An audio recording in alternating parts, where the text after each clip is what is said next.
किस्त number 156 part 5। Episode के शुरुआत में सरदार इब्राहिम सरदार याकूब के साथ आगे बढ़ते हुए कहता है, हमें उस्मान की आंखें खोलनी चाहिए। याकूब भी। जवाबन सरदार याकूब कहता है, हम उसे खोलेंगे, उसे अपनी औकात भी मालूम हो जाएगी और हुदूद भी। फिर इब्राहिम अपने खास सिपाही तोगाय से कहता है, वक्त आ गया है, अब से तलवारें बोलेंगी। तो तोगाय कहता है, मैंने हादसे की जगह का मुआयना कर लिया है, कारीगर सराय में रहेंगे। जवाबन इब्राहिम कहता है, हम जब कारीगरों को ज़िबा करके उनकी रकम जला देंगे तो उस्मान की तिजारत खत्म हो जाएगी। याकूब बे, क्या ऐसा नहीं है? यह सुनकर सरदार याकूब खुश होते हुए कहता है, ऐसा ही है। तो गाय कहता है, मेरे ख्याल में हमें उस पर रात को अमल करना चाहिए जब शादी की तकरीब चल रही होगी। अगर हम रात को अचानक हमले के साथ हर जगह को जलाकर मुनहदम कर दें तो हमें मतलूबा नताइज मिलेंगे। तो गाय की बात सुनकर सरदार याकूब कहता है, अच्छी सोच है तो गाय, हमारा हदफ उस्मान को गिराना है। अगर उस्मान ना गिरा तो इससे हमें बहुत सी परेशानियां होंगी। सब आगे बढ़ जाते हैं और तो गाय मकरू मुस्कुराहट के साथ कहता है, उस्मान, तुम्हारा अंजाम आ गया है। उधर हम देखते हैं कि मश्क वाले मैदान में अलाउद्दीन अहमद से कहता है, सरहद पर आप मेहमान हैं, बराए करम आप पहले हैं। यह सुनकर अहमद कहता है, जी हाँ मैं मेहमान हूँ, मैं अपनी मंगेतर को लेकर जाऊंगा। ये कहते साथ ही अहमद हमला कर देता है। अलाउद्दीन उसके हमले को रोकता है। दोनों एक दूसरे पर ताबड़तोड़ हमले शुरू कर देते हैं और हमले को रोकते हुए अहमद कहता है, क्या अभी तक आप इतने बड़े नहीं हुए? क्या आपकी कोई महबूबा या कुछ और ऐसा नहीं है? जवाबी हमला करते हुए अलाउद्दीन कहता है, बिल्कुल है, लेकिन बहादुर आदमी अपनी महबूबा को पोशीदा रखता है, वो कीमती होती है, वो उसे अपने दिल में छुपा के रखता है, लेकिन आपका दिल वाज़ेह तौर पर खाली है। तो अहमद कहता है, मोहब्बत बच्चों का खेल है। और इसके बाद दोनों एक दूसरे पर काफी जबरदस्त हमले करते हैं। उरहान और मेहमद खड़े होकर ये सारा मंजर देख रहे होते हैं। अलाउद्दीन के पे दर पे हमलों से अहमद की तलवार गिर जाती है। इस मंजर को देखकर उरहान खुश होते हुए कहता है, माशाल्लाह मेरे बहादुर माशाल्लाह। जबकि मेहमद को बहुत गुस्सा आता है। अहमद खंजर निकालता है तो अलाउद्दीन भी तलवार जमीन में गाड़ के खंजर थाम लेता है और गुंजा के खंजर को देखते हुए कहता है, मैंने वादा किया था और जब तक मैं जिंदा रहूंगा निभाऊंगा। इसके साथ ही दोनों के दरमियान खंजर से लड़ाई शुरू हो जाती है, मगर अलाउद्दीन अहमद को उठाकर जमीन पे पटक देता है। अहमद खड़े होकर कहता है, अलाउद्दीन साहब माशाल्लाह, लेकिन मैं समझता हूँ कि ये मुकम्मल नहीं हुआ। मैं आपसे दोबारा अपनी शादी में गोंजा खातून के साथ लड़ूंगा। यह सुनकर अलाउद्दीन को बहुत गुस्सा आता है तो उरहान उसे रोकते हुए कहता है, अहमद साहब आप करेंगे, नया पहलवान कुश्ती के लिए काफी नहीं हो सकता, लेकिन एक बात याद रखो, तुम्हें अपनी तलवार को जमीन पर नहीं छोड़ना चाहिए। ये कहते साथ ही उरहान अलाउद्दीन को लेकर आगे बढ़ जाता है। सबके जाने के बाद अहमद खंजर उठाते हुए कहता है, अलाउद्दीन मैं तुम्हारी तकलीफ जानता हूँ, जिसने तुम्हें तकलीफ पहुंचाई है वो तुम्हारी महबूबा होगी। इस जंग में तुम हार जाओगे। अगले मंजर में अलाउद्दीन खेमों के दरमियान से आगे बढ़ ही रहा होता है कि गुलची उसे आवाज देकर रोकती है और गोंजा का खत उसे देते हुए कहती है, गोंजा खातून ने ये आपको भेजा है। अहमद भी छुपकर ये सारा मंजर देख रहा होता है। खत देने के बाद गुलची चली जाती है और उसे पढ़ने के बाद अलाउद्दीन को बहुत गुस्सा आता है। वो सीधा बाला खातून के पास जाता है और खत उन्हें देता है।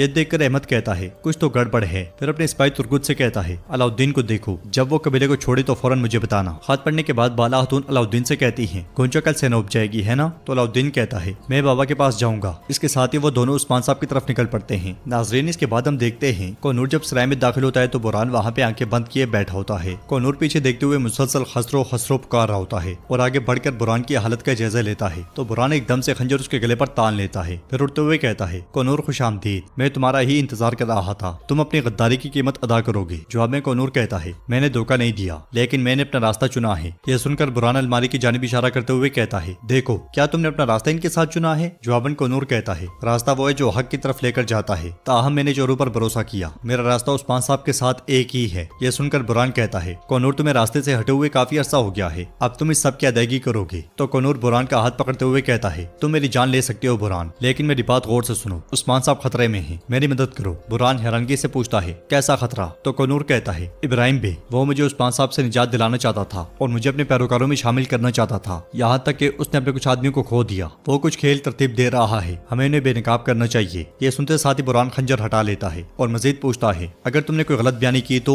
यह सुनकर कोनूर कहता है, बुरहान हम पता लगाएंगे। वो कहता है कि वो उरहान साहब की शादी में आया है, लेकिन मुझे यकीन नहीं आता वो उस्मान साहब के लिए कोई जाल बिछाएंगे। बुरहान कहता है, वाज़ेह तौर पर वो सरदार याकूब के साथ मिल जाएंगे। ये दोनों मुत्तहिद होकर उस्मान साहब की पीठ में छुरा घोंपेंगे। मालूम करने का एक ही तरीका है। तो कोनूर कहता है, हम उनमें दाखिल हो जाएंगे। काई कबीले में उस्मान साहब के खत पढ़ने के बाद अलाउद्दीन उनसे कहता है, आपने देखा कि गुंजा ने क्या लिखा है हुजूर? वो कहती है कि अगर कल तुमने मुझे अगवा नहीं किया तो ये मुझे सेनोब भेज देंगे। मलून खातून कहती है, वो आपके खिलाफ मंसूबे बना रहे हैं। वो कहते हैं कि वो आपको बुरसा और अजनीक से रोकेंगे। बाला खातून पूछती है, उस्मान हम क्या करेंगे? तो उस्मान साहब कहते हैं, उनकी नीयत हमें बुरसा और अजनीक फतह करने से रोकने की है, यहाँ तक कि वो अपनी तिजारत को बहाने के तौर पर इस्तेमाल करते हैं, यहाँ तक कि उनकी शादियां भी हम पर हमला करने के लिए मुनक्किद की जाएंगी। तो अलाउद्दीन कहता है, हुजूर आप बताएं आप क्या चाहते हैं, लेकिन अल्लाह का वास्ता है मुझे रोकने के लिए मत कहिएगा। जवाबन उस्मान साहब कहते हैं, मेरे बेटे, उनकी नीयत अंधे नफ्स की पैरवी की है, इसलिए तुम जाकर गोंचा को अगवा कर लोगे। ये सुनते साथ ही अलाउद्दीन समेत सब बहुत खुश होते हैं। उस्मान साहब मजीद कहते हैं, यह सबसे बड़ा दचका है जो तुम उन पर लगाओगे। अलाउद्दीन अलाउद्दीन उस्मान साहब का हाथ चूमता है। बाला खातून भी बहुत खुश होती हैं और अलाउद्दीन से कहती हैं जाओ और जाकर हमारी बहू को लेकर आओ। अलाउद्दीन उस्मान साहब से पूछता है हुजूर क्या अभी जाऊं? तो उस्मान साहब कहते हैं मैं तुमसे कुछ कह नहीं सकता, कुछ देर के लिए रुक जाओ, इंतजार करो, शादी के वक्त का इंतजार करो, जबकि सब शादी में होंगे तुम गोंचा को अगवा कर लेना। ये कहते साथ ही उस्मान साहब चले जाते हैं। इसलिए में मलून खातून को बाजू में तकलीफ होती है तो बाला खातून अलाउद्दीन को रोक लेती हैं और कहती हैं मलून अम्मा को देखो, इन्हें सुबह से बाजू में तकलीफ है। ये सुनते साथ ही अलाउद्दीन कहता है मलून अम्मा चले इसे देखते हैं, इंशाल्लाह ये ठीक हो जाएगा।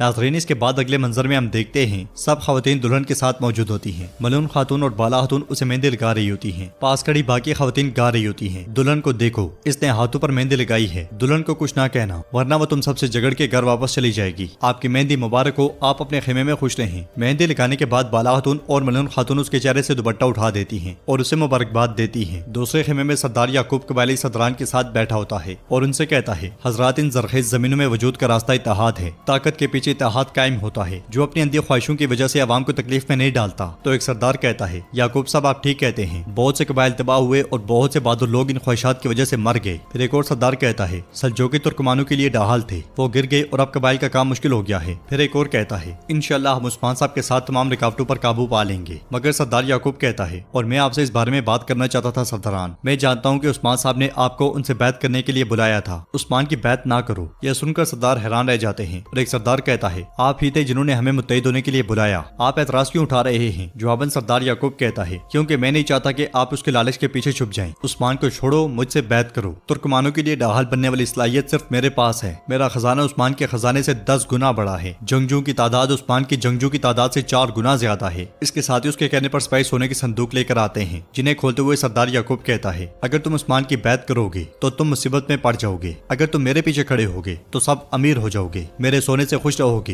ये कहते साथ ही वो संदूक खोल देता है और सदरान सोना देखने लग जाते हैं। दूसरी तरफ दुल्हन को खेमे से बाहर लाया जाता है। मलून खातून मटका तोड़ते हुए कहती हैं चलो ये निकाह का वक्त है। मगर जैसे वो आगे बढ़ने लगती हैं तो उन्हें बाजू में तकलीफ महसूस होती है और हमें वो लम्हा दिखाया जाता है जब खेमे के अंदर अलाउद्दीन ने सुई चुबा रहा था तो वो कह रही थी मुझे कुछ महसूस नहीं हो रहा। यह सुनकर अलाउद्दीन ने कहा था माँ ये फालज है, ये आपके बाजू से शुरू हुआ है और फिर अल्लाह ना करे आपके पूरे जिस्म में फैल सकता है, आपको फौरन शिफाखाने जाना चाहिए। मलून खातून ने परेशान होते हुए कहा था शादी खत्म होने तक किसी से कुछ ना कहना, खासकर उरहान को फिक्र होगी, जब वक्त आएगा तो मैं उस्मान को बताऊंगी। ये कहते हुए उनकी आंखें नम हो गई थी। इस ख्याल के बाद वो बाला खातून के साथ आगे बढ़ जाती हैं। दूसरे खेमे के अंदर मलका खातून इब्राहिम सरदार से कहती हैं इब्राहिम भाई हमने जो सुना है वो सच है, अलाउद्दीन साहब और गोंचा खातून एक दूसरे से मोहब्बत करते हैं, सरहदों में कोई ऐसा नहीं जिसे इस बात का इल्म ना हो। तो अहमद कहता है ये वाज़ेह था माँ। यह सुनकर सरदार इब्राहिम अहमद से कहता है तुम गोंचा से शादी करके अपने फरीजे को पूरा करोगे अहमद, ये रियासती मामला है, दिल का मामला नहीं, ये मत भूलना। फिर मलका कहती है अगर उस्मान के बेटे ने अहमकाना हरकत करने की कोशिश की तो क्या होगा,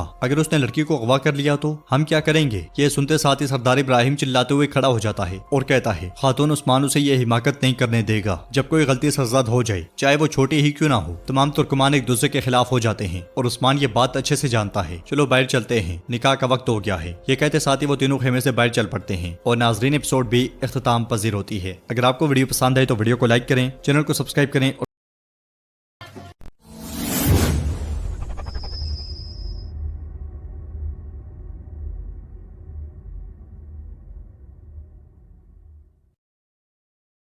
Soon ស្វាគមន៍មកកាន់ Channel Game ឥឡូវមុននឹងចូលដល់ការប៉ុណ្ណឹងយើងដូរតួអង្គថ្មី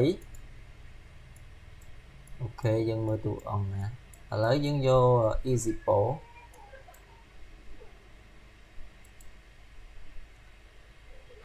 អូខេឥឡូវយើងចាប់ផ្ដើមចូលប៉ុណ្ណឹង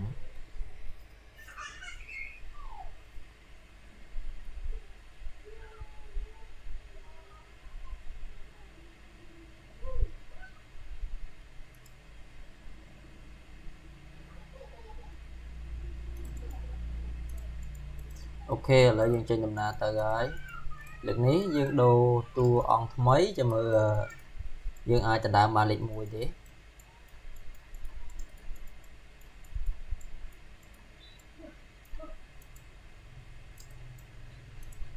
អូខេយើងគាត់ទៅចូលភ្លាមឥឡូវយើងត្រូវ style របស់គេហើយ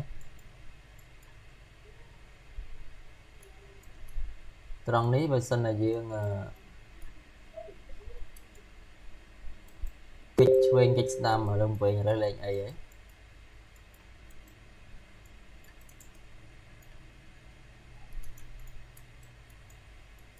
អូ យើងប្រើ skill យើងហ្មងគេក៏ប្រើរបស់គេដែរអញ្ចឹងយើងព្យាយាមបញ្ជាឡានយើងប៉ុន្តែយើងធ្វើអត់ជោគជ័យទេ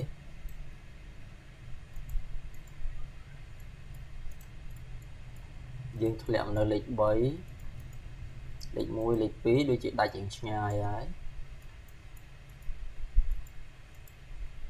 យើងប្រើរនាំងការពារ